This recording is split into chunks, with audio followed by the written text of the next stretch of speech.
ओम श्री गंगाई नाथाय नमः। जय श्री गुरुदेव, जय श्री दादा गुरुदेव। आप सबका बहुत बहुत स्वागत है आज के सत्संग में।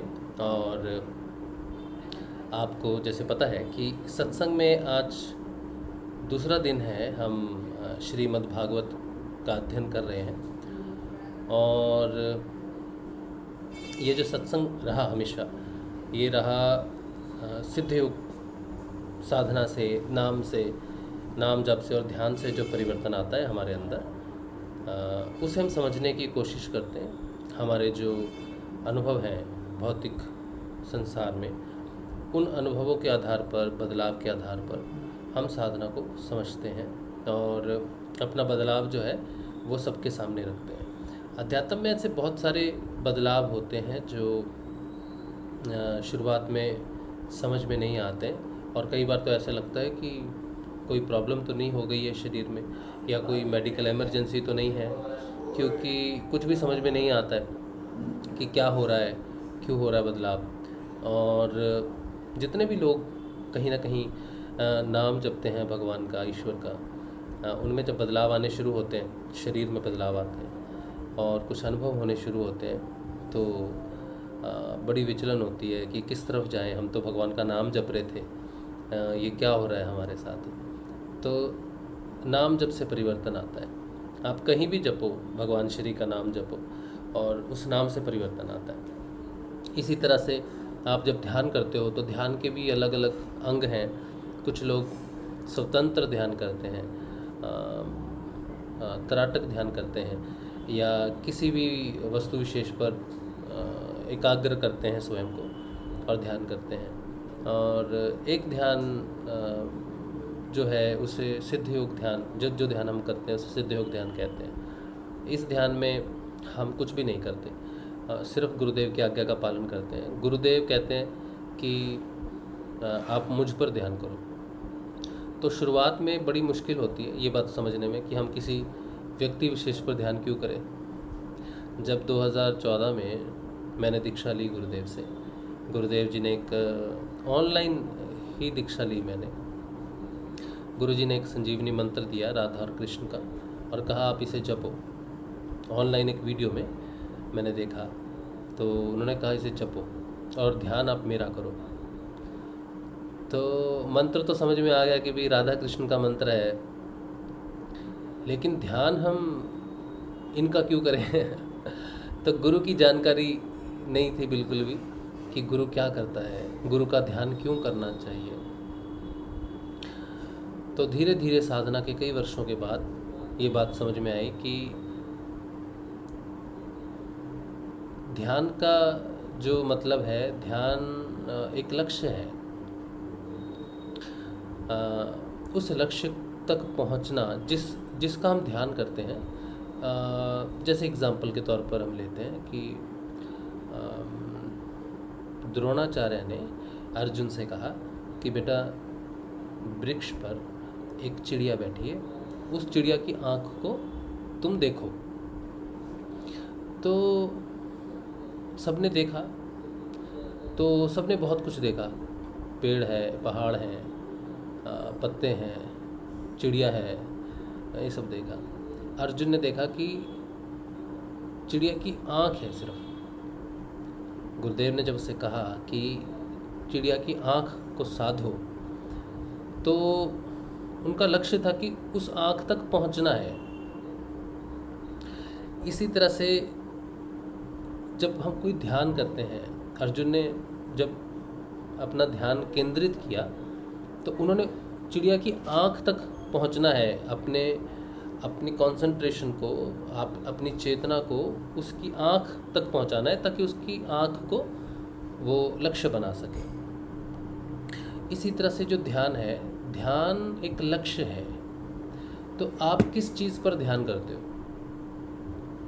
आप किस चीज़ पर ध्यान करते हो? आप जिस चीज़ पर भी ध्यान करोगे, इसका मतलब है कि आप वहाँ पहुँचना चाहते हो। अभी कोई मोमबत्ती पे सोचो ध्यान करता है, लोग करते हैं ना, मोमबत्ती की लौ पे ध्यान करते हैं। शास्त्रों में, उपनिषद में ऐसा लिखा है, उपनिषदों में ऐसा लिखा है कि आप हृदय में बैठे उस अंगुष्ठ परिमाण जो ईश्वर है तुम्हारे हृदय में, जो लौ की तरह है, जैसे दिए की लौ होती है ना, उस पर ध्यान केंद्रित करो। तो क्यों उस पर ध्यान केंद्रित कर रहे हैं? क्योंकि आपको उस तक पहुंचना है। एकाग्रता। तो गुरुदेव ने जब ध्यान दिया कि मेरे को यहाँ पर देखो, तो बहुत वर्षों बाद समझ में आया कि गुरुदेव स्वयं को क्यों लक्ष्य बना रहे हैं, क्यों गुरुदेव को देखना है आज्ञा चक्र पर। हम तो सोचते थे व्यक्ति विशेष है, जैसे घरों में लोग रहते हैं, कोई साधारण व्यक्ति जैसे होते, जैसे हम हैं आप हैं वैसे हैं, हम किसी व्यक्ति का ध्यान क्यों करें? ईश्वर तो ईश्वर है, कृष्ण का ध्यान क्यों नहीं करवाते, राम का ध्यान क्यों नहीं करवाते, अपना ही ध्यान करवा रहे हैं गुरु जी, ये क्या बात हुई? तो गुरु जी ने एक बार कहा कि जो तीनों गुण है ना, मैं उन तीनों गुणों में हूँ, लेकिन ये तीनों गुण मुझ में नहीं है, मैं त्रिगुणा अतीत हूँ। तो जब हम गुरु जी का ध्यान करते हैं तो हमारा लक्ष्य हो जाता है कि हम ऐसी चेतना का ध्यान कर रहे हैं जो गुणों से परे है, त्रिगुणा अतीत है, ताकि हम जब गुरु जी का ध्यान, ये आज्ञा चक्र पर ध्यान कर रहे हैं कि हमें आज्ञा चक्र पर पहुंचना है, आज्ञा चक्र है, ये है वो है, ये सब कॉन्सेप्ट भूल जाओ। आप आज्ञा चक्र पर किसको देख रहे हो, किसको लक्ष्य बना रहे हो? तो जब आप आज्ञा चक्र पर गुरुदेव का ध्यान करोगे तो ये लक्ष्य बड़ी दूर है। वैसे तो आंखें बंद करके लोग कहते हैं हमें गुरुदेव दिखते ही नहीं, दिखते नहीं, दिखेंगे ही नहीं बेटा, अंधेरा ही दिखेगा। आंख बंद करके तो अंधेरा ही दिखता है। तुमको गुरुदेव की भिन्न भिन्न तस्वीरों को देखना है, उनके वीडियोस देखो, तस्वीरें देखो, फिर एक तस्वीर जाएगी दूसरी आएगी, एक जाएगी दूसरी आएगी, इस तरह से तुम्हें गुरुदेव को देखते रहना है। अब ये जो लक्ष्य है गुरुदेव का, गुरुदेव कहाँ बैठे हैं? आज्ञा चक्र पर बैठे हैं, लेकिन आज्ञा चक्र का स्थान है त्रिगुण अतीत स्थान है, गुणों से परे बैठे हैं गुरुदेव। और हम इस तरफ हैं, हम माया में हैं इस तरफ, बीच में तीन गुण हैं, तमोगुण, रजोगुण, सतोगुण, और हम गुरुदेव को देख रहे हैं, वो उस तरफ है। तो गुरुदेव कहते हैं बेटा तुमको इस तरफ आना है ना, लेकिन मैं इस तरफ हूँ, लेकिन मैं इन तीनों गुणों में भी हूँ, ये तीनों गुण मेरे अधीन हैं। तो मैं तुम तक आता हूँ, तुमसे योग करता हूँ, ठीक है, मैं तुम तक पहुँचा हूँ, गुणों के माध्यम से मैं तुम तक पहुँचा हूँ, लेकिन मैं गुणातीत हूँ, मुझ पर ये गुण प्रभावी नहीं है। तो जब तुम मेरा ध्यान करोगे ना, तो तुम्हारा जो लक्ष्य है वो प्रकृति के गुणों से पार जाना है, त्रिगुणातीत होना है, पर होना है। जन्म और मृत्यु के जो चक्कर हैं जो गुणों के कारण होते हैं, क्योंकि जो भी कर्म हम करते हैं या तो वो तमोगुणी कर्म होते हैं या रजोगुणी होते हैं या सतोगुणी होते हैं। लेकिन अगर हम लक्ष्य करें कि हम गुणों से परे जाएं तो हम अपने कर्मों से परे जा रहे हैं। तो गुरुदेव का ध्यान करने का मतलब है कि गुणों से पार जाना। लेकिन गुणों से पार करने के लिए, अब देखो रास्ते में समंदर है, समंदर को पार करने के लिए आपको क्या चीज़ चाहिए? कौन जाएगा समंदर से पार? ये जो गुण है ना, तमोगुण, रजोगुण, सतोगुण, आप जब ध्यान कर रहे हो तो शरीर के रूप में बैठे हो कि जैसे मेरा नाम राज शिव है, तो मैं ध्यान कर रहा हूँ तो राज शिव ध्यान कर रहा हूँ। लेकिन गुरुदेव जहाँ बैठे हैं ना, वहाँ राज शिव नहीं जा सकता, क्योंकि राज शिव की उत्पत्ति कर्मों के अधीन है, उसका जन्म हुआ है, एक दिन उसकी मृत्यु होगी, और वो जो कर्म कर रहा है वो किसी न किसी गुण के अधीन होगा, और फिर वो गुणात्मक जो कर्म होते हैं वो कर्म फल भी देते हैं, और कर्म को भोगने के लिए फिर जन्म लेना पड़ेगा माया के अधीन। तो राज शिव कभी भी उस तरफ नहीं जा सकता, गुरु जी की तरफ नहीं जा सकता। तो गुरु जी से पूछे, गुरु जी हम तो नहीं आ सकते उस तरफ। तो गुरु जी कहते हैं कि बेटा सबसे पहले तो तुम ये बात स्वीकार करो कि तुम शरीर नहीं हो, राज शिव कोई शरीर नहीं है, तुम आत्मा हो, तुम शरीर नहीं हो, आत्मा हो। ये पहले तो धारणा पक्की करो, क्योंकि आत्मा निर्लिप्त है, वो गुणातीत है। तो तुम्हें जो यात्रा करनी है ना, वो तुम्हें आत्म स्वरूप में करनी होगी। तो तुम मेरा यहाँ ध्यान करो, इस ध्यान से तुम में 8 अंगों वाला योग स्वतः परिवर्तन करना शुरू करेगा। जब तुम ध्यान करोगे और नाम जपोगे ना, तो यम, नियम, आसन, प्राणायाम, प्रत्याहार, ये 5 ऐसे अंग हैं जो तुम्हें व्यवहारिक रूप से परिवर्तन करेंगे, जिससे तुम्हारी धारणा पक्की होगी। क्योंकि धारणा पक्की करने का कोई रास्ता नहीं है, कोई विधि नहीं है। धारणा पक्की होती है सिर्फ तुम्हारे विश्वास पे। जिस तरह से आज तुम मुझ पे विश्वास नहीं करते कि मैं एक मनुष्य का ध्यान कैसे करूं, इसका मतलब है कि तुम्हारा मुझ पर विश्वास दृढ़ नहीं है, मैं तुम्हारे लिए कुछ भी नहीं कर सकता। तो तुम्हारा विश्वास दृढ़ होना चाहिए कि मैं तुम्हारे लिए कुछ कर सकता हूँ, मैं तुम्हें गुणों से पार जा सकता हूँ। लेकिन तुम्हें विश्वास कैसे होगा? जब तुम्हारे अंदर व्यवहारिक परिवर्तन आगा, जब मेरे ध्यान से कुंडलिनी जागृत होकर तुम्हें स्वतः योग करवाएगी, जब तुम्हारे व्यवहार में परिवर्तन आने लग जाएगा, जब तुम्हारी बीमारियाँ ठीक होंगी, जब तुम्हारा संसार में परिवर्तन होना शुरू हो जाएगा, तुम्हें ईश्वर के नाम जप का जपा जाप लगेगा। ये परिवर्तन जब तुम में आने लगेंगे, तब तुम्हें लगेगा कोई गड़बड़ है। तब तुम समझोगे कि ये जिसका मैं ध्यान कर रहा हूँ ये साधारण मनुष्य नहीं है, इसमें कोई बात है। इसी तरह से धीरे धीरे जिस दिन तुम्हें इन धीरे धीरे आ रहे परिवर्तनों से एक दिन तुम्हें ये पक्का विश्वास हो जाए कि गुरु कोई शरीर नहीं होता है, गुरु एक चेतना है, भगवान का सगुण साकार रूप है। वो निर्गुण निराकार का सगुण साकार रूप होता है गुरु, कोई मनुष्य नहीं होता। जब तक तुम अपने गुरु को मनुष्य समझ के ध्यान कर रहे हो, तब तक तुम्हारी बेड़ा पार होने वाला नहीं है। तब तक तुम क्रिया योग में ही रह जाओगे, चाहे उसके लिए कितने ही साल क्यों ना लग जाए। जिस दिन तुम्हारी धारणा पक्की होगी कि गुरु कोई शरीर नहीं है, गुरु कोई मनुष्य नहीं है, बल्कि वो परमात्मा है जिसका मैं ध्यान कर रहा हूँ, वो इस स्वरूप में सिर्फ मेरे लिए आया है कि मुझसे बात कर सके, मुझसे संबंध स्थापित कर सके। और जिस दिन तुम्हारी धारणा पक्की हो जाएगी, उस दिन तुम्हारी आत्मा जागृत होगी। क्योंकि धारणा पक्की होने से अगला काम ध्यान तो है, लेकिन ध्यान का मतलब है योग, योग का मतलब है आत्मा और परमात्मा का मिलन। तो आत्मा जागृत होनी जरूरी है। तो तुम्हारी धारणा पक्की जिस दिन होगी कि ये परमेश्वर है, ये पिता है, ये साधारण मनुष्य नहीं है, इस धारणा से, इस विश्वास से मैं तुम्हारे अंदर जागृत हो जाऊंगा। शिष्य की आत्मा है गुरु। जब आत्मा जागृत हो जाएगी, तब यहाँ मेरे साथ तुम्हारा योग होगा, और उस योग में मैं तुम्हें वो 3 समंदर पार कराऊंगा जिनका नाम है तमोगुण समंदर, रजोगुण समंदर और सतोगुण का समंदर। उस योग में धीरे धीरे मैं तुम्हें अपनी तरफ खींच लूंगा, इस पार खींच लूंगा, भवसागर पार करवा दूंगा।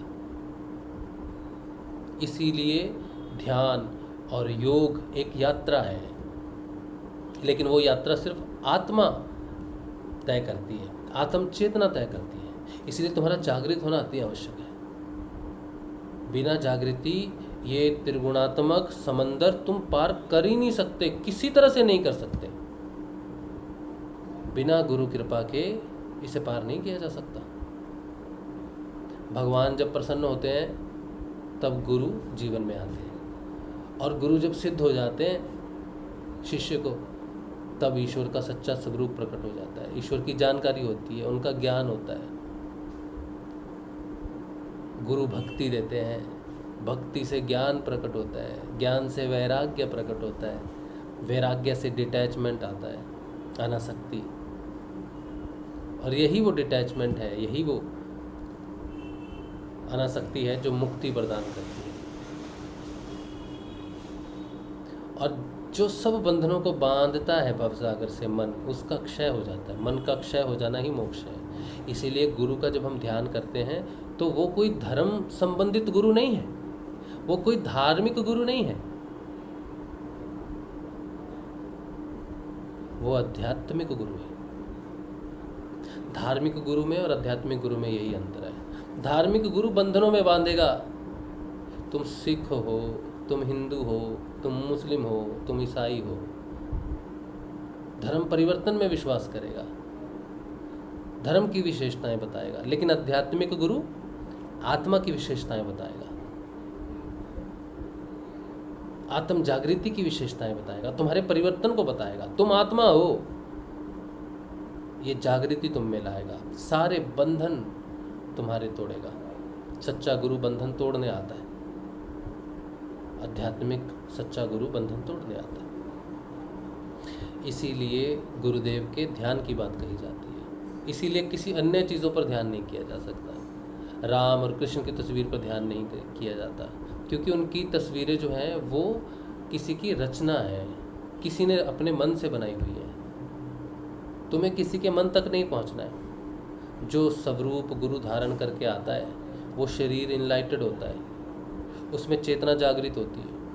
वही स्वरूप त्रिगुणातीत होता है, दिव्य शरीर होता है, प्रबुद्ध शरीर होता है गुरु का, इनलाइटेड शरीर होता है गुरु का, साधारण नहीं होता। हमारे शरीर गुणों में लिप्त है, उसका शरीर पवित्र होता है।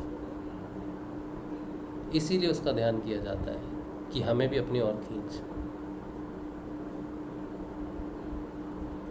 ठीक है, तो ये ध्यान है जो सिद्ध योग में किया जाता है। अगर आप सिद्ध योग में आना चाहते हैं और ध्यान करना चाहते हैं, गुरु जी की जानकारी प्राप्त करना चाहते हैं, तो आप मुझे व्हाट्सएप करेंगे। मैं आपको व्हाट्सएप नंबर देता हूँ मेरा 8777211139। मेरा नाम राजशिव है। आप कहेंगे राजशिव भाई मैं कोई गुरु नहीं हूँ, शिष्य हूँ बहुत साधारण सा। मुझ में जो गुरु कृपा से चेतना आई, उस चेतना का प्रसार मैं कर रहा हूँ। क्या क्या बदलाव आते हैं साधना में, क्या क्या अनुभव होते हैं, कैसे जीवन बदलता है, उनके आधार पर सत्संग करता हूँ, ताकि जितने भी साधक कहीं साधना कर रहे हैं, बिना गुरु के साधना कर रहे हैं, नाम जप रहे हैं, उनमें परिवर्तन आता है, घबरा जाते हैं, समझ नहीं पाते, वो सत्संग को देखें और गुरु की तरफ बढ़ें। आप किसी भी रिलीजन के हो, समर्थ सदगुरुदेव श्री रामलाल जी सियाग, आप उसी रिलीजन में रहो, लेकिन गुरुदेव आपको कहेंगे मेरा ध्यान करो और नाम जपो। वो सिर्फ आपकी आत्म जागृति के लिए। जब आपकी आत्मा जागृत हो जाएगी तब आपको सब समझ में आ जाएगा कि गुरु एक ही है, तत्व एक ही है। वो अलग अलग तरह से आता है हमारे जीवन में हमारा मार्गदर्शन करने के लिए। ठीक है, इसलिए धर्म के चक्कर में, बाहर के धर्म के चक्कर में नहीं पड़ना। समर्थ सदगुरुदेव की शरण में आके उनका दिया नाम जपना, क्योंकि वो जो नाम देते हैं वो चेतन होता है, उसमें आत्मा चेतन करने की शक्ति होती है, इसीलिए उनकी शरण में जाया जाता है। गुरु बनाना कोई फॉर्मेलिटी नहीं है, गुरु आत्मा चेतन करने के लिए आता है। ठीक है, अगर आत्म चेतना की तरफ बढ़ना चाहते हो, ध्यान में जाना चाहते हो, योग में जाना चाहते हो, श्री हरि का योग प्राप्त करना चाहते हो, तो समर्थ सदगुरुदेव श्री रामलाल जी सियाग समर्थ हैं आपको योग की प्राप्ति करवाने में, मोक्ष पद दिलवाने में। लोग पूछते हैं तुम पहुंच गए मोक्ष तक? मैं जिस यात्रा पे हूँ मेरा लक्ष्य मोक्ष ही है। अगर गुरुदेव मेरी आत्मा को चेतन कर सकते हैं कलयुग में, तो भगवान श्री कृष्ण कहते हैं कि जिसे एक क्षण भी मेरा योग प्राप्त हो जाए उसकी मुक्ति संभव है और वो कभी जन्म मृत्यु को प्राप्त नहीं होता। तो जो मुझसे पूछता है कि क्या तुम पहुँचे हो, तो मैं ये कहता हूँ कि भगवान श्री कृष्ण की वाणी सत्य है। अगर तुम भगवान श्री कृष्ण में यकीन नहीं करते, वेदों में नहीं मानते, भगवान की वाणी में नहीं मानते, तो जय हो, फिर तो कुछ नहीं किया जा सकता। लेकिन अगर तुम ये मानते हो कि भगवान श्री कृष्ण ने जो वाणी कही है कि जिसे मेरा योग प्राप्त होता है, और आत्मा को जानते हो, आत्म जागृति की विशेषता को जानते हो कि जिसकी आत्मा जागृत हो जाए, जिसे भगवान श्री कृष्ण का योग प्राप्त हो जाए, फिर वो जन्म मृत्यु के बंधन में नहीं फंसता। इसलिए अगर तुम इतना जानते हो तो ये भी जान लो कि अगर मुझे योग प्राप्त हुआ है भगवान श्री गुरुदेव की कृपा से, तो मोक्ष भी प्राप्त होगा। ठीक, तो मेरी एक यात्रा है, इस यात्रा में मैं दूसरी तरफ जरूर हूँ। आप तो इस तरफ होंगे इसीलिए ऐसी बात कर रहे हैं, लेकिन मैं उस तरफ जरूर हूँ, आत्म जागृति के उस तरफ जरूर हूँ। ये भी बहुत बड़ी उपलब्धि है, ये भी गुरु की क्षमता का प्रमाण है कि वो आत्मा को जागृत कर सके। आप क्या ढूंढ रहे हो? किस गुरु को ढूंढ रहे हो? जो भौतिक समस्याओं को दूर करे, एक दूर करेंगे दूसरी आ जाएगी। जो गुरु आत्मा को जागृत करे, आत्म जागृति के बाद त्रिविध ताप स्वयं शांत होने शुरू हो जाते हैं। सारी समस्याओं का समाधान होता है जब सत्य, चित्त और आनंद ये तीनों जागृत हो जाते हैं, और बिना आत्म जागृति के वो संभव नहीं है। अगर पूर्ण शांति चाहते हो तो समर्थ सदगुरुदेव के द्वारा आत्म जागृति को प्राप्त करो, योग को प्राप्त करो, वही एकमात्र रास्ता है मोक्ष का। और आने वाले भविष्य में तुम्हें ये लक्ष्य जरूर दिखाएंगे लेकिन तब तक शायद देर हो जाएगी। तो आत्म जागृति तक का अनुभव जो मैं आपको बता रहा हूँ, अगर आपको यहाँ तक भी पहुँचना है तो गुरुदेव श्री रामलाल जी से आपकी शरण में आओ, उनका दिया नाम जाप करो, उनका ध्यान करो। कलयुग के इस अंधकार में आत्मा का प्रकाश कर देना बहुत बड़ी बात है। कोई साधारण गुरु ऐसा नहीं कर सकता कि कलयुग में किसी साधारण व्यक्ति की आत्मा को जागृत कर दे, क्योंकि कलयुग जहाँ देखेगा आत्मा जागृत है, प्रकाश है, वहाँ प्रहार करेगा। तो गुरु की रिस्पॉन्सिबिलिटी है कि जागृति ही नहीं बल्कि सुरक्षा भी प्रदान करे, अंत तक लक्ष्य प्राप्ति तक साथ रहे और रक्षा करे। ठीक, चलिए, ये रही ध्यान की बात, गुरुदेव जी की बात। और अब हम थोड़ा अध्ययन करेंगे। अध्ययन जैसे अब हम अध्ययन कर रहे हैं, मद्भागवत का अध्ययन कर रहे हैं। हम कल शुरू किया था हमने, तो आज जो है ये वो पुस्तक है 1900, जहाँ तक मेरे को थोड़ी जानकारी, 1992 में 92 बोल रहा हूँ, 1952 में ये पुस्तक शायद छपी थी पहली बार। अभी भी उपलब्ध है गीता प्रेस वालों की, तो जो लेना चाहे ले सकता है। PDF में भी उपलब्ध है, खरीद के पढ़ोगे तो अच्छी बात है। तो हम कल इस अभी महात्म्य पढ़ रहे हैं, जो महात्म्य है, और दूसरे अध्याय में हम पहुंचेंगे। पहले हमने कल पढ़ा था कि जो शुरू में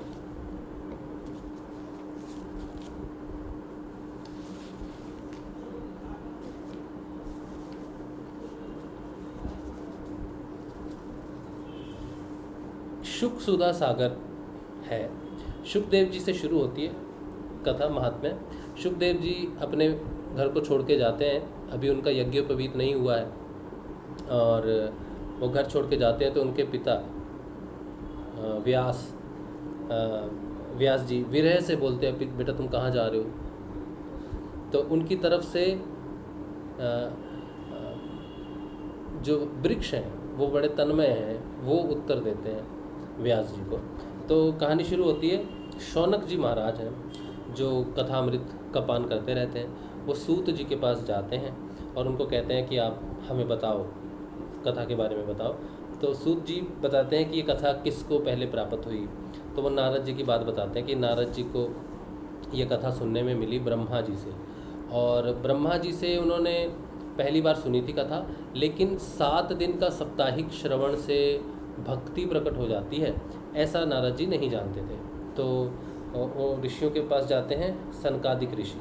सनकादिक ऋषि जो है उनको साप्ताहिक विधि के बारे में बताते हैं कि साप्ताहिक विधि अगर कोई सुनता है तो कैसे उसके अंदर भक्ति प्रकट हो जाती है। और फिर एक बार और बताते हैं कि कैसे उन्हें मिला ये सब। तो वो भ्रमण कर रहे थे नारद जी, पृथ्वी पर जगह जगह पर गए। तो उन्होंने देखा बड़े कलयुग का बड़ा हालत ख़राब है। तो वो एक जगह भक्ति से मिलते हैं वृंदावन में। तो भक्ति उनको बताती हैं कि सब जगह जो है हालत ख़राब है, अब वो वृंदावन भी छोड़ के जाएंगी, क्योंकि ज्ञान और वैराग्य उनके जो पुत्र हैं भक्ति के, उनकी हालत बहुत ख़राब है, तो वो वहाँ से जाना चाहती हैं। तो नारद जी से उनकी बात होती है वहाँ पर। फिर आगे बढ़ते हैं वहाँ से। दूसरा अध्याय है कि नारद जी की भक्ति जी से बात चल रही है, भक्ति मतलब नाम जप। दूसरा अध्याय, ओम नमो भगवते वासुदेवाय नमः, जय श्री गुरुदेव। दूसरे अध्याय में कहते हैं भक्ति का दुख दूर करने के लिए नारद जी का उद्योग। नारद जी ने कहा, बाले तुम व्यर्थ ही अपने को क्यों खेद में डाल रही हो? अरे तुम इतनी चिंतातुर क्यों हो? भगवान श्री कृष्ण के चरण कमलों का चिंतन करो, उनकी कृपा से तुम्हारा सारा दुख दूर हो जाएगा। जिन्होंने कौरवों के अत्याचार से द्रौपदी की रक्षा की थी और गोप सुंदरियों को सनाथ किया था, वे श्री कृष्ण कहीं चले थोड़ी ही गए हैं। फिर तुम तो भक्ति हो और सदा उन्हें प्राणों से भी प्यारी हो। तुम्हारे बुलाने पर तो भगवान नीचों के घर में भी चले जाते हैं। सत्य, त्रेता और द्वापर, इन तीनों युगों में ज्ञान और वैराग्य मुक्ति के साधन थे, किंतु कलयुग में तो केवल भक्ति ही ब्रह्म सायुज्य मोक्ष की प्राप्ति कराने वाली है। देखा, नाम जप देते हैं ना, गुरुदेव कहते हैं इससे मोक्ष होगा, नाम जप से ही सारी समस्याओं का समाधान होता है। मद्भागवत गीता में भी यही लिखा है। नारद जी कहते हैं कि भक्ति ही ब्रह्म सायुज्य है, मोक्ष की प्राप्ति। भक्ति का मतलब नाम जाप। यह सोचकर ही परमानंद चिन्ह मूर्ति ज्ञान स्वरूप श्री हरि ने अपने सत्य स्वरूप से तुम्हें रचा है। क्या बात है! तुम साक्षात श्री कृष्ण चंद्र की प्रिया और परम सुंदरी हो। एक बार जब तुमने हाथ जोड़कर पूछा था कि मैं क्या करूं, तब भगवान ने तुम्हें यही आज्ञा दी थी कि मेरे भक्तों का पोषण करो। तुमने भगवान की वह आज्ञा स्वीकार कर ली। इससे तुम पर श्री हरि बहुत प्रसन्न हुए और तुम्हारी सेवा करने के लिए मुक्ति को तुम्हें दासी के रूप में दे दिया और इन ज्ञान वैराग्य के को पुत्रों के रूप में दे दिया। तुम अपने साक्षात स्वरूप से बैकुंठ धाम में ही भक्तों का पोषण करती हो। भूलोक में तो तुमने उनकी पुष्टि के लिए केवल छाया रूप धारण कर रखा है। तब तुम मुक्ति, ज्ञान और वैराग्य के साथ लिए पृथ्वी तल पर आई और सतयुग से द्वापर पर्यंत बड़े आनंद से रही। कलयुग में तुम्हारी दासी मुक्ति पाखंड रूप रोग से पीड़ित होकर क्षीण होने लगी थी, इसलिए वह तो तुरंत ही तुम्हारी आज्ञा से बैकुंठ लोक को चली गई।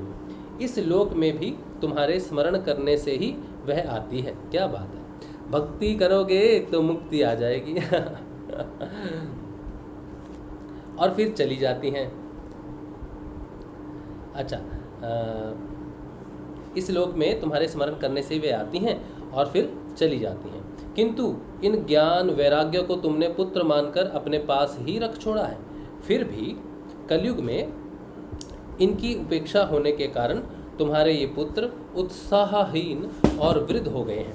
फिर भी तुम चिंता ना करो, मैं इनके नव जीवन का उपाय सोचता हूँ। सुमुखी कलयुग के समान कली के समान कोई भी युग नहीं है। इस युग में मैं तुम्हें घर घर में प्रत्येक पुरुष के हृदय में स्थापित कर दूंगा। देखो, अन्य सब धर्मों को दबाकर और भक्ति विषयक महोत्सवों को आगे रखकर यदि मैंने लोक में तुम्हारा प्रचार न किया तो मैं श्री हरि का दास नहीं। इस कलयुग में जो जीव तुमसे युक्त होंगे वे पापी होने पर भी बेखट के भगवान श्री कृष्ण के अभय धाम को प्राप्त करेंगे।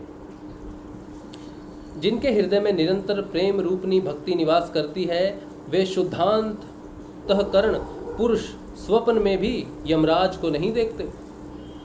जिनके हृदय में भक्ति महारानी का निवास है, उन्हें प्रेत, पिशाच, राक्षस या दैत्य आदि स्पर्श करने में भी समर्थ नहीं हो सकते। देखो, जो लोग नाम जपते हैं ना श्री हरि भगवान का, गुरुदेव ने जो नाम दिया ना आपको राधा कृष्ण का, आप नाम जपते हो, लेकिन ऐसे बुद्धिहीन साधक हैं जो नाम को जपने के बाद भी कहते हैं मेरे अंदर भूत है, पिशाच बोलता है, ये बोलता है, वो बोलता है। उनको ये नहीं पता चलता कि तुम्हारे अंदर नाम नहीं बोलता, गुरुदेव नहीं बोलते। तो क्या कहते हैं नारद जी? जो भक्ति करता है, जो गुरु का दिया नाम जपता है, उन्हें प्रेत, पिशाच, राक्षस या दैत्य कोई नहीं देखता। जिनके हृदय में भक्ति महारानी का निवास है, उन्हें ये सब स्पर्श करने में भी समर्थ नहीं है। भगवान तप, वेदाध्ययन, ज्ञान और कर्म आदि किसी भी साधन से वश में नहीं किए जा सकते। वे केवल भक्ति से ही वशीभूत होते हैं। देखो, जो नाम जपोगे ना तब भी वो आएंगे। हम जैसे ये मैंने कहा था ना, ये हम वेद अध्ययन करते हैं, लोग बहुत वेद अध्ययन करते हैं कि पुण्य होगा, भगवत पढ़ेंगे तो पुण्य होगा। हमने पहले सत्संग में कहा था कि भगवत का अध्ययन करना पुण्य की प्राप्ति नहीं है। हमारा लक्ष्य पुण्य नहीं है। हमारा लक्ष्य अध्ययन करने का सिर्फ इतना ही है कि हम श्री हरि को जानें, उनसे प्रेम ही भगवान हरि को जानना कि जिनसे हमारा योग हो रहा है वो कैसे हैं। बस यही लक्ष्य है। उनको जाना तो नहीं जा सकता पढ़ने से, लेकिन पहले हम गुरुदेव का नाम जप के केवल, जैसे मैंने कहा ना कि नाम जपेंगे ना तो आप आत्म जागृति में भगवान श्री कृष्ण के योग में प्रवेश करेंगे। योग में प्रवेश करने के बाद ये वेद ये सब अपने आप प्रकट होंगे आपके अंदर, और बाहर में जितने भी ये स्थूल रूप में है फिर आपके सामने आएंगे, जैसे ये हमारे सामने आ गए, और हम पढ़ के जानेंगे कि हमारे अंदर भगवान किस तरह से प्रकट होते हैं। तो हमारे अंदर जो घटना घटेगी ना, बस उसकी ही जानकारी है, बाहर से उन्हें नहीं जाना जा सकता। जब तक वो अंदर प्रकट नहीं होंगे तब तक नहीं जाना जा सकता। अगर किसी पुस्तक में लिखा हो कि ये पुस्तक में एक बार क्या हुआ, रामकृष्ण परमहंस जी ने अपने शिष्य विवेकानंद जी को कहा कि ईश्वर का साक्षात्कार करना है तुमको। उन्होंने कहा ईश्वर का साक्षात्कार करना है, तो बोले अच्छा ठीक है, उसके लिए तो फिर तुम्हें साक्षात्कार करवा दूंगा मैं। तो कोई पुस्तक वगैरह से होता है, कुछ ऐसा होता है? तो बोले नहीं। बोले देखो वहाँ पर एक पुस्तक पढ़ी है, वो जो वार्षिक पुस्तक होती है ना, कब बारिश होगी क्या होगा, तो बोले वो पुस्तक है, उसमें बारिश लिखी है, तो क्या तुम्हें पुस्तक से बारिश प्राप्त होगी? क्या पुस्तक तुम्हें बारिश देगी? पुस्तक बारिश नहीं देती। बारिश तो तुम्हें जब प्राप्त होगी तभी प्राप्त होगी, पुस्तक तो सिर्फ बता सकती है। बारिश के वहाँ लिखा हो सकता है कि बारिश, लेकिन तुम उसमें भीग नहीं सकते। इसी तरह से ये जो पुस्तकें हैं ना, इनमें ज्ञान है, इनमें भक्ति है, इनमें वैराग्य है, लेकिन तुम इनमें डूब नहीं सकते। ये तुम्हें पुस्तक से प्राप्त नहीं हो सकते। ये प्राप्त तुम्हें तब होंगे जब तुम्हारे अंदर श्री कृष्ण प्रकट होंगे। श्री कृष्ण जब तुम्हारे अंदर प्रकट होंगे तब ये इसके अंदर जो कुछ भी जानकारी है तब वो तुम्हारे लाभ के लिए है। तो पहले योग है, योग से वेद प्रकट होते हैं। अगर बाहर से पहले वेद पढ़ के जानने की कोशिश करोगे नहीं जान पाओगे। इसीलिए पहले साक्षात्कार और फिर जानकारी। साक्षात्कार से ही ज्ञान प्रकट होता है। अच्छा चलो, कहते हैं जिनके हृदय में भक्ति महारानी का निवास है। हाँ, भगवान तप, वेद अध्ययन, ज्ञान और कर्म आदि किसी भी साधन से वश में नहीं आते। वे केवल भक्ति से ही वशीभूत होते हैं। इसमें श्री गोपीजन प्रमाण है। मनुष्यों का सहस्रों जन्म के पुण्य प्रताप से भक्ति में अनुराग होता है। सहस्रों जन्मों के बाद भक्ति प्राप्त होती है मनुष्य को। कलयुग में केवल भक्ति ही सार है। भक्ति से तो साक्षात श्री कृष्णचंद्र सामने उपस्थित हो जाते हैं। जो लोग भक्ति से द्रोह करते हैं वे तीनों लोकों में दुख ही दुख पाते हैं। पूर्व काल में भक्त का तिरस्कार करने वाले दुर्वासा ऋषि को बड़ा कष्ट उठाना पड़ा था। बस व्रत, तीर्थ, योग, यज्ञ और ज्ञान चर्चा आदि बहुत से साधनों की कोई आवश्यकता नहीं है। एकमात्र भक्ति ही मुक्ति देने वाली है। श्री गुरु माँ के पास जाओगे ना मिलने, कभी सौभाग्य प्राप्त हुआ गुरु माँ से मिलने का, तो गुरु माँ एक ही बात कहती है, तो एक ही आज्ञा देती है गुरु माँ सबको, बेटा गुरुदेव ने जो नाम दिया है जपो, भक्ति करो। माँ का एक ही आशीर्वाद है कि भक्ति करो, अपने गुरु का प्रचार करो, भक्ति करो यानी नाम जप करो। सूत जी कहते हैं, इस प्रकार नारद जी के निर्णय किए हुए अपने महात्म्य को सुनकर भक्ति के सारे अंग पुष्ट हो गए और वे उनसे कहने लगी। भक्ति ने कहा, नारद जी आप धन्य हैं, आपकी मुझ में निश्चल प्रीति है। मैं सदा आपके हृदय में रहूंगी, कभी आपको छोड़कर नहीं जाऊंगी। साधो, आप बड़े कृपालु हैं। आपने क्षण भर में ही मेरा सारा दुख दूर कर दिया, किंतु अभी मेरे पुत्रों में चेतना नहीं आई है। आप इन्हें शीघ्र ही सचेत कर दीजिए, जगा दीजिए। सूत जी कहते हैं, भक्ति के ये वचन सुनकर नारद जी को बड़ी करुणा आई और वे उन्हें हाथ से हिला डुलाकर जगाने लगे। फिर उनके कान के पास मुंह लगाकर जोर से कहा, ओ ज्ञान जल्दी जग पड़ो, ओ वैराग्य जल्दी जग पड़ो। फिर उन्होंने वेद ध्वनि, वेदांत घोष और बार बार गीता पाठ करके उन्हें जगाया। इससे वे जैसे तैसे बहुत जोर लगाकर उठे, किंतु आलस्य के कारण वे दोनों जंभाई लेते रहे, नेत्र उंघाड़ कर देख भी नहीं सके। उनके बाल बगलों की तरफ सफ़ेद हो गए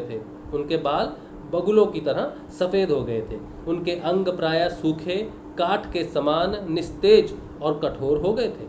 इस प्रकार भूख प्यास के मारे अत्यंत दुर्लभ होने के कारण उन्हें फिर सोते देख नारद जी को बड़ी चिंता हुई और वे सोचने लगे, अब मुझे क्या करना चाहिए। इनकी यह नींद और इससे भी बढ़कर इनकी वृद्धावस्था कैसे दूर हो। शौनक जी इस प्रकार चिंता करते करते वे भगवान का स्मरण करने लगे। उसी समय यह आकाशवाणी हुई कि मुने, खेद मत करो, तुम्हारा यह उद्योग निस्संदेह सफल होगा। देवऋषि, इसके लिए तुम एक सत्कर्म करो, वह कर्म तुम्हें संत शिरोमणि महानुभाव बताएंगे। उस सत्कर्म का अनुष्ठान करते ही क्षण भर में इनकी नींद और वृद्धावस्था चली जाएंगी तथा सर्वत्र भक्ति का प्रसार होगा। यह आकाशवाणी वहाँ सभी को साफ साफ सुनाई दी। इससे नारद जी को बड़ा विस्मय हुआ और वे कहने लगे, मुझे तो इसका आशय समझ में नहीं आया। नारद जी बोले, इस आकाशवाणी में भी गुप्त रूप में ही बात कही है। यह नहीं बताया कि वह कौन सा साधन किया जाए जिससे इनका कार्य सिद्ध हो। वे संत न जाने कहाँ मिलेंगे और किस प्रकार उस साधन को बताएंगे। अब आकाशवाणी ने जो कुछ कहा है उसके अनुसार मुझे क्या करना चाहिए? सूत जी कहते हैं, शौनक जी, तब ज्ञान वैराग्य दोनों को वहीं छोड़कर नारद मुनि वहां से चल पड़े और प्रत्येक तीर्थ में जाकर मार्ग में मिलने वाले मुनीश्वरों से वह साधन पूछने लगे। उनकी उस बात को सुनते तो सब थे, किंतु उसके विषय में कोई भी निश्चित उत्तर न देता था। किन्हीं ने उसे असाध्य बताया, कोई बोले इसका ठीक ठीक पता लगाना ही कठिन है, कोई सुनकर चुप रह गए और कोई तो अपनी अवज्ञा होने के भय से बात को टाल टूल कर खिसक गए। त्रिलोकी में महान आश्चर्यजनक हाहाकार मच गया। लोग आपस में कानाफूसी करने लगे। भाई, जब वेद ध्वनि, वेदांत घोष, बार बार गीता का पाठ सुनने पर भी भक्ति, ज्ञान और वैराग्य ये तीनों नहीं जगाए जा सके, तब और कोई उपाय नहीं है। स्वयं योगी राज नारद को भी जिसका ज्ञान नहीं है, उसे दूसरे संसारी लोगों को कैसे बता सकते हैं? इस प्रकार जिन जिन ऋषियों से इसके विषय में पूछा गया, उन्होंने निर्णय करके यही कहा कि यह बात दुसाध्य ही है। तब नारद जी बहुत चिंतातुर हुए और बद्रीवन में आए। ज्ञान वैराग्य को जगाने के लिए वहाँ उन्होंने यह निश्चय किया कि मैं तप करूँगा।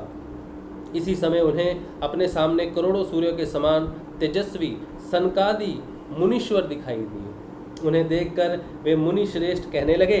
नारद जी ने कहा, महात्माओं, इस समय बड़े भाग्य से मेरा आप लोगों के साथ समागम हुआ है। आप मुझ पर कृपा करके शीघ्र ही वह साधन बताइए। आप सभी लोग बड़े योगी, बुद्धिमान और विद्वान हैं। आप देखने में 5-5 वर्ष के बालक से जान पड़ते हैं, किंतु है पूर्वजों के भी पूर्वज। आप लोग सदा बैकुंठ धाम में निवास करते हैं, निरंतर हरि कीर्तन में तत्पर रहते हैं। जय श्री गुरुदेव। ये जो बात है ना, भक्ति, ये क्या है? क्या है भक्ति? जो साधक भगवान के नाम जप का अनवरत सिमरन करता है। जहां गुरुदेव ने जब बोला ना कि बेटा नाम जपो, तेल की धार की तरह नाम जपो, ये जो तेल की धार है ना, ये अनवरत जो नाम तुम्हारे अंदर चलता है ना, ये भक्ति का बीज है। मेरे अनुभव से मैं जानता हूँ कि जब आत्म जागृति से योग की प्राप्ति हुई, तो मैं जब ऑफिस जाता था तो रास्ते में जब भी ऐसी जगह मैं गया जहाँ पर अनवरत भगवान श्री हरि का कीर्तन चल रहा है, नाम जब चल रहा है, वहाँ मैं स्वयं योग अवस्था में प्रवेश कर जाता था। चाहे मैं बस में हूँ, चाहे किसी मंदिर में हूँ, चाहे सड़क पे हूँ, चाहे कहीं भी हूँ, जहाँ भी 24 आवर्स कॉन्टिन्यूसली नाम जब चल रहा है, कोई ना कोई नाम जब कर रहा है। चाहे वो समाधिस्थ साधु है, मैं क्या बोल रहा हूँ, कोई समाधिस्थ साधु है, वहाँ पर उसकी सिर्फ समाधि बनी हुई है, लेकिन वो जीवित समाधि जिसे कहते हैं, जीवित समाधि, उसके अंदर नाम चल रहा है। और वहाँ पर आप जब चेतन हो जाओगे, आत्म रूप से चेतन हो जाओगे ना, और आप ऐसी जगह पर चले जाओ जहाँ पर नाम जब चल रहा है, चाहे वो जो नाम जप रहा है वो समाधिस्थ है, आपका ध्यान लगना तय है। उसके 3 से 4 किलोमीटर पहले आपका ध्यान लगना शुरू हो जाएगा। और मेरी ये बात आप साक्षात करोगे जरूर। जिस दिन आपको योग प्राप्त हो जाएगा गुरु कृपा से, आत्मा का जिस दिन योग प्राप्त हो जाएगा, उस दिन मेरी बात आपको समझ में आएगी मैं क्या कह रहा हूँ। भगवान श्री गंगाईनाथ जी की समाधि पे जब हम जा रहे थे ना, पहली बार जब मैं जा रहा था, तो 6 किलोमीटर थे अभी समाधि में, और उस समय मैं कुछ क्या कर रहा था मुझे याद नहीं, लेकिन मेरा जबरदस्त ध्यान लगने लग गया, शांभवी मुद्रा में चला गया और ध्यान, मुझे पता चल गया कि कुछ है। बाबा गंगाईनाथ जी की समाधि जीवित समाधि है बाबा की।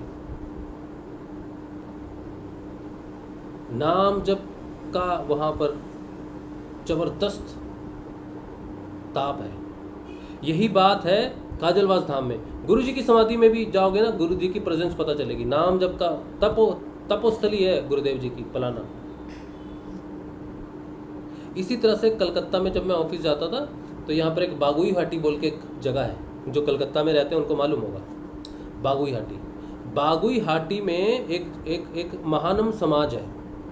महानम बिग बाजार है वहाँ पे, उसके सामने में एक महानम समाज का एक आश्रम, एक मंदिर की तरह। 6 महीने तक मेरा लगातार ध्यान लगा, मैं खोजता रहा कि यहाँ कौन नाम क्या हो रहा है, कौन सा मंदिर है। बाद में पता चला महानम समाज है, वहाँ पर हरि कीर्तन 24 आवर्स चलते हैं। वृंदावन गया तो जो पागल बाबा का जो मंदिर है, वहाँ पर वो घटना घटी। जब मैं ये भगवान का मेरठ नहीं, मैं क्या भगवान का है ना, गोकुल मथुरा में भगवान का, श्री कृष्ण का जो मंदिर है, वहाँ नाम जप है, हर समय चलता है, वहाँ ध्यान लगता है बड़ा जबरदस्त। तो जहाँ भी भक्ति है, भक्ति का मतलब जहाँ भी 24 आवर्स नाम चल रहा है वहाँ भक्ति है, और आप वहाँ जाओगे आप ध्यान में प्रवेश कर जाओगे। लेकिन ये घटना आत्म जागृति के बाद अच्छे से समझ में आती है। उससे पहले भी आपका ध्यान लग सकता है, लेकिन आत्म जागृति के बाद तो अगर आपको पता नहीं है कि कौन यहाँ तप करके गया है, किसने तप किया है, और आप जा रहे हो, बस में जा रहे हो, किसी सड़क से, किसी ऐसे स्थान से गुजर रहे हो कि वो कोई तपोस्थली है और वो जीवित तपोस्थली है, बस में बैठ के आपको 2-3 किलोमीटर पहले आपको लगेगा ये मुझे ध्यान लगने क्यों लग गया। बड़ा जबरदस्त है भाई, क्या बताएं क्या है। आत्म जागृति का जो अनुभव है ना, वो अद्वितीय है, भगवान का साक्षात्कार है। नाम जप से बड़ा कुछ भी नहीं है, नाम जप से बड़ा। हाँ चलो आगे बढ़ते हैं। अच्छा कहाँ थे हम लोग?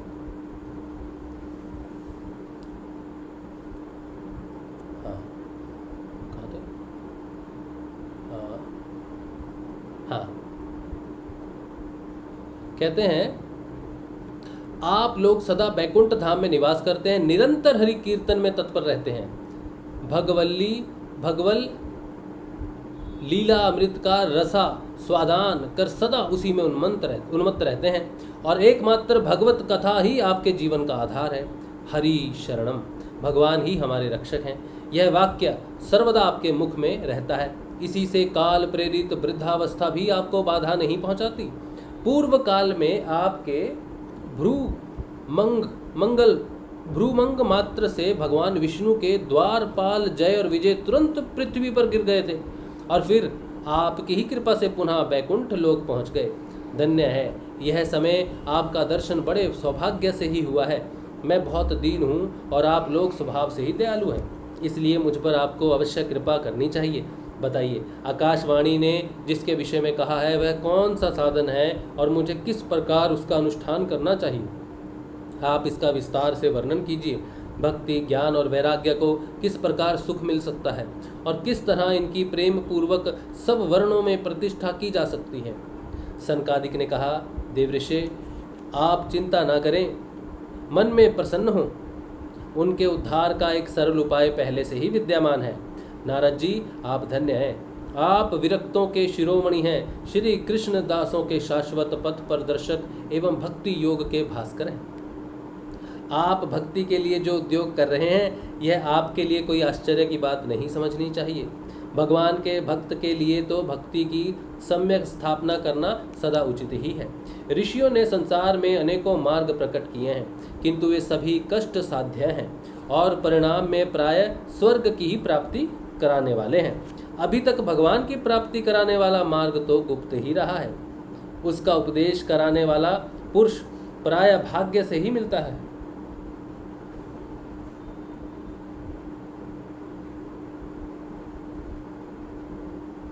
आपको आकाशवाणी ने जिस सत्कर्म का संकेत किया है उसे हम बतलाते हैं।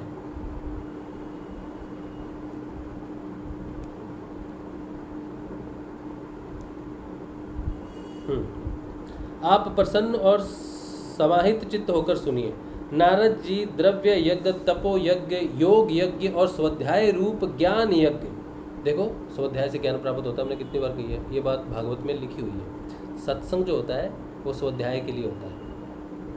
नारद जी कहते हैं, कहते हैं हम बतलाते हैं, अब प्रसन्न और समाहित चित्त होकर सुनिए। नारद जी द्रव्य यज्ञ, तपो यज्ञ, योग यज्ञ और स्वाध्याय रूप ज्ञान यज्ञ, ये सब तो स्वर्ग आदि की प्राप्ति कराने वाले कर्म की ही और संकेत करते हैं।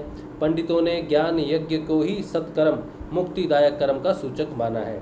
वह श्रीमद् भागवत का पारायण है, जिसका गान शुकादि महानुभावों ने किया है। उसके शब्द सुनने से ही भक्ति, ज्ञान और वैराग्य को बड़ा बल मिलेगा। इससे ज्ञान वैराग्य का कष्ट मिट जाएगा और भक्ति को आनंद मिलेगा। सिंह की गर्जना सुनकर जैसे भेड़िए भाग जाते हैं, उसी प्रकार श्रीमद् भागवत की ध्वनि से कलयुग के सारे दोष नष्ट हो जाएंगे। तब प्रेम रस प्रवाहित करने वाली भक्ति, ज्ञान और वैराग्य को साथ लेकर प्रत्येक घर और व्यक्ति के हृदय में क्रीड़ा करेगी। नारद जी ने कहा, मैंने वेद वेदांत की ध्वनि और गीता पाठ करके उन्हें बहुत जगाया, किंतु फिर भी भक्ति, ज्ञान और वैराग्य ये तीनों नहीं जगे। ऐसी स्थिति में श्रीमद् भागवत सुनने से वे कैसे जागेंगे? क्योंकि इस कथा के प्रत्येक श्लोक और प्रत्येक पद में भी वेदों का ही तो सारांश है। आप लोग शरणागत वत्सल हैं तथा आपका दर्शन कभी व्यर्थ नहीं होता, इसलिए मेरा ये संदेह दूर कर दीजिए, इस कार्य में विलंब न कीजिए। सनकादिक ने कहा, श्रीमद् भागवत की कथा वेद और उपनिषदों के सार से बनी है, इसलिए उनसे अलग उनकी फल रूपा होने के कारण यह बड़ी उत्तम जान पड़ती है। जिस प्रकार रस वृक्ष की जड़ से लेकर शाखाग्र पर्यंत रहता है, किंतु इस स्थिति में उसका आस्वादन नहीं किया जा सकता, वही जब अलग होकर फल के रूप में आ जाता है तब संसार में सभी को प्रिय लगने लगता है। दूध में घी रहता ही है, किंतु उस समय अलग स्वाद नहीं मिलता। वही जब उससे अलग हो जाता है तब देवताओं के लिए भी स्वादवर्धक हो जाता है। खांड ईख के ओर छोर में और बीच में भी व्याप्त रहती है, तथापि अलग होने पर उसकी कुछ और ही मिठास होती है। ऐसा ही यह भागवत की कथा है। यह भागवत पुराण वेदों के समान है। श्री व्यास देव ने इसे भक्ति, ज्ञान और वैराग्य की स्थापना के लिए प्रकाशित किया है। पूर्व काल में जिस समय वेद वेदांत के पारगामी और गीता की भी रचना करने वाले भगवान व्यास देव खिन्न होकर अज्ञान समुद्र में गोते खा रहे थे, उस समय आपने ही उन्हें 4 श्लोकों में इसका उपदेश किया था। उसे सुनते ही उनकी सारी चिंता दूर हो गई थी। फिर इसमें आपको आश्चर्य क्यों हो रहा है? जो आप हमसे प्रश्न कर रहे हैं, आपको उन्हें शोक और दुख का विनाश करने वाला श्रीमद् भागवत पुराण ही सुनाना चाहिए। नारद जी ने कहा, महानुभावों, आपका दर्शन जीव के संपूर्ण पापों को तत्काल नष्ट कर देता है, और जो संसार दुख रूप दावनल से तपे हुए हैं उन पर शीघ्र ही शांति की वर्षा करता है। आप निरंतर शेष जी के सहस्र मुखों से गाए हुए भगवत कथा अमृत का ही पान करते रहते हैं। मैं प्रेम लक्षणा भक्ति का प्रकाश करने के उद्देश्य से आपकी शरण लेता हूँ। जब अनेकों जन्मों के संचित पुण्य पुंज का उदय होने से मनुष्य को सत्संग मिलता है, क्या कहते हैं, जब अनेकों जन्मों के संचित पुण्य पुंज का उदय होने से मनुष्य को सत्संग मिलता है, तब वह उसके अज्ञान जनित मोह और मद रूप अंधकार का नाश करके विवेक उदय होता है। अब यहाँ तक ये दूसरा अध्याय हमने पढ़ लिया। अब तीसरा अध्याय जो है भक्ति के कष्ट की निवृत्ति, ये हम कल पढ़ेंगे। ठीक है, थोड़ा थोड़ा करके पढ़ेंगे, थोड़ा थोड़ा हमारे बदलाव से आने वाला सत्संग, गुरु भगवान की बात और बदलाव की बात, और थोड़ी थोड़ी बात जो है, थोड़ा थोड़ा जो है हम सुख सुधा सागर जो है इसका रसापान करेंगे, भगवान को जानेंगे। गीता और उपनिषदों का ही सार है, लेकिन फल के रूप में है। ठीक है, ये बहुत बहुत बहुत अच्छा है।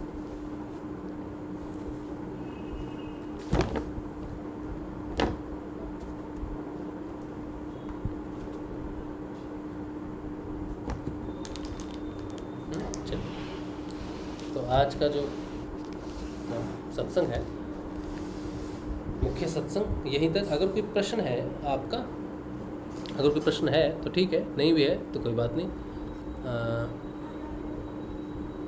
आप सबको जय श्री गुरुदेव।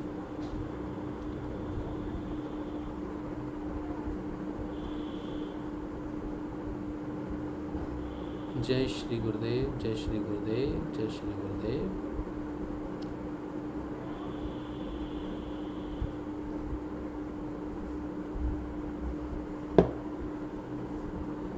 हनुमान जी का सेवक इनका आईडी है। ये कह रहे हैं कोई कल मेहंदीपुर बालाजी जाने वाला है यहाँ?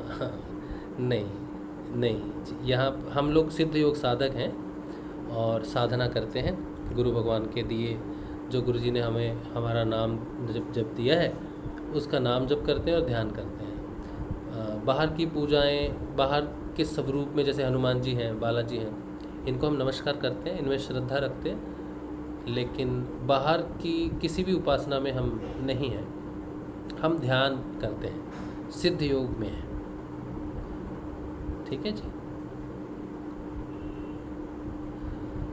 समर राणा क्या कह रहे हैं? वेदों को रोज पढ़ने की प्रैक्टिस का, आगे तो कुछ लिखा नहीं आपने। वेदों को जो हम पढ़ रहे हैं, ये इनको पढ़ने का लक्ष्य हमारा अलग है थोड़ा सा। हम अपने अंदर जो परिवर्तन आ रहे हैं, उन परिवर्तनों के आधार पर जो भी आध्यात्मिक पुस्तक हमें प्राप्त हो जाती है, हम उसका अध्ययन करते हैं स्वयं को जानने के लिए, अपने परिवर्तन को जानने के लिए।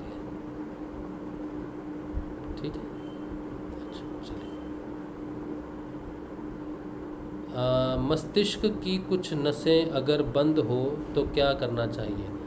सुशांत, कोई भी समस्या हो, चाहे मानसिक हो, चाहे शारीरिक हो, चाहे आध्यात्मिक हो, कोई भी समस्या के लिए कुछ भी अलग करने का कोई भी रास्ता या प्रयोजन गुरुदेव ने नहीं बताया है। गुरुदेव ने कहा है कि आपको कोई भी समस्या हो, आदि दैविक, आदि दैहिक, आदि भौतिक, कोई भी समस्या हो, आप वो नाम जपो जो चेतन मंत्र है। वो मंत्र, चेतन मंत्र का अर्थ है वो आपको सारी समस्याओं से समाधान दिला सकता है, चाहे वो कोई भी हो।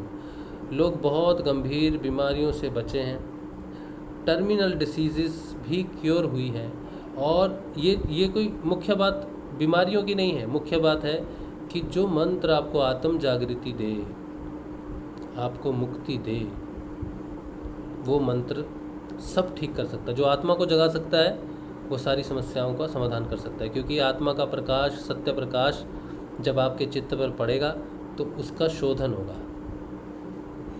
ठीक है, सारी बीमारियां उसी से ठीक होंगी। तो ये एक ऐसा मार्ग है जहाँ त्रिविध तापों को शांत करते हुए व्यक्ति अपने लक्ष्य को प्राप्त करता है, आत्म जागृति से मोक्ष को प्राप्त करता है। सिर्फ बीमारियों के लिए योग में आना ठीक नहीं है, लेकिन लोग परेशान होते हैं बीमारियों के कारण, ये सही बात है। और बीमारियां ठीक भी होती हैं, मेरी भी ठीक हुई हैं बीमारियां, और भी ठीक हो रही हैं, और भी जीवन बेहतर हो रहा है। लेकिन सबसे बड़ी उपलब्धि बीमारियों को ठीक होना डायरेक्ट नहीं है। पहले आत्म जागृति, पहले चेतना का विकास, फिर उसके साथ जैसे जैसे चेतना का विकास होता है आपका, वैसे वैसे आपकी जो भौतिक समस्याएं हैं उनका भी समाधान होता है। ठीक है,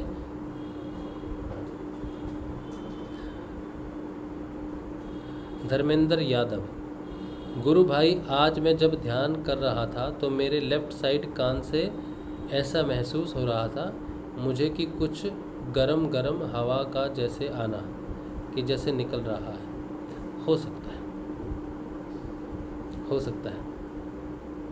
ठीक है, कई बार अनुभव ऐसे होते हैं कि शरीर में कुछ अंगों में आपको वाइब्रेशन महसूस होती है, कानों से कुछ टपक रहा है ऐसा महसूस होता है, कानों में खुजली भी बढ़ जाती है। और जो जब हम नाद किसी को सुनने लगता है ना, तो लोग कहते हैं मेरे को खुजली हो रही कान में। खुजली एक्चुअली नाद से नहीं होती है। खुजली तब होती है जब नाद को सुनने के लिए हम कान में रुई लगा लें, हम कान में हेडफोन लगा लेते हैं। जब हम लगाते हैं तब खुजली होती है। ठीक है, तो कुंडलिनी शक्ति जागृत होकर बहुत तरह की क्रियाएं करवाती है आपके शरीर में। तो आपको एंजॉय करना चाहिए सारी चीज़ों को, ज़्यादा मतलब सोचना नहीं चाहिए क्या हो रहा है, क्यों हो रहा है। वो रिज़ल्ट आपको खुद ही मिल जाएगा। आपके शरीर में जो घटना घट रही है उसका रिज़ल्ट आपको ज़रूर मिलेगा। नाम जप करते रहना चाहिए, स्वाभाविक रूप से अपना जीवन जीना चाहिए। मैं साधक हूँ, मुझे परेशानी क्यों हो गई, मैं साधक हूँ, मुझे ये प्रॉब्लम क्यों हो गई, ऐसा नहीं बोलना चाहिए। साधक हो, ठीक है, साधारण हो। साधारण मनुष्य जो है ना, उसको बीमारियां लगती हैं, आती हैं, जाती हैं। आप अपनी साधना निष्काम भाव से करो। आप ऐसा एक्सपेक्ट मत करो कि मैं साधक हूँ तो मैं बीमार नहीं हो सकता।